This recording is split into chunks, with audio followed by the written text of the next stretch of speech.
Le parc d'activités agroalimentaires Agroparc Caraïbes Excellence avance. Les porteurs de projets de création ou de développement d'entreprises qui s'installeront dans le nouveau parc d'activités économiques de Cap Excellence, Agroparc Caraïbes Excellence, seront prochainement présélectionnés. Le projet Agroparc Caraïbes, porté par Cap Excellence, sur le territoire des Abîmes, avance.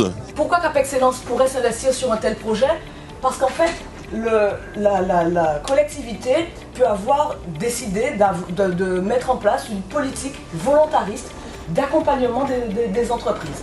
Faire en sorte que sur son territoire, les entreprises aient des conditions plus favorables. Les entreprises agroalimentaires de Guadeloupe, on se rend compte que souvent ce sont des petites structures donc qui ont peu de moyens humains, mais qui sont aussi sous-capitalisés, donc ont peu de moyens financiers. Face à toutes ces faiblesses, il faut un outil pour aider à structurer, pour aider à faire grandir les entreprises artisanales d'agrotransformation locale.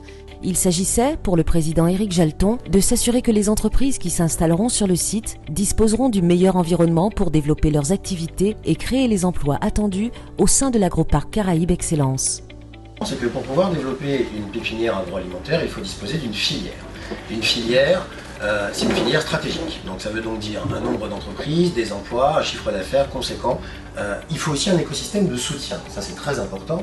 Ça veut donc dire que vous ne pouvez pas créer un outil tout seul sur son territoire.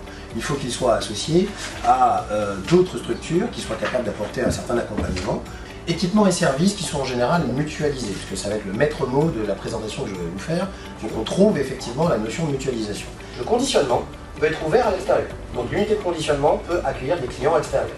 Le laboratoire de contrôle peut accueillir des clients extérieurs. Et très important, toutes les formations, toutes les animations collectives sont ouvertes à tout le monde. Ce projet vis-à-vis de l'agrotransformation, il est extrêmement important parce qu'il va permettre justement d'accompagner les agrotransformateurs en termes d'acquisition de compétences, en termes d'acquisition de savoir, en termes de professionnalisation.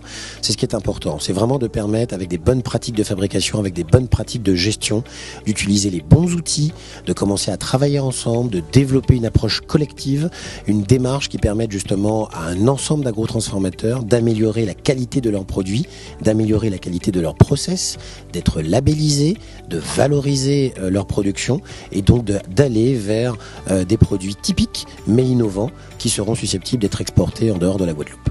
Les experts, nos cabinets viennent de nous faire un état des lieux d'avancée du projet, tant sur le financement, tant sur la structuration juridique du projet, l'aspect technique aussi, pour que ces entreprises qu'on appelle pépins, qui seront dans cette pépinière d'entreprises, puissent pouvoir bénéficier d'accompagnement en termes administratifs.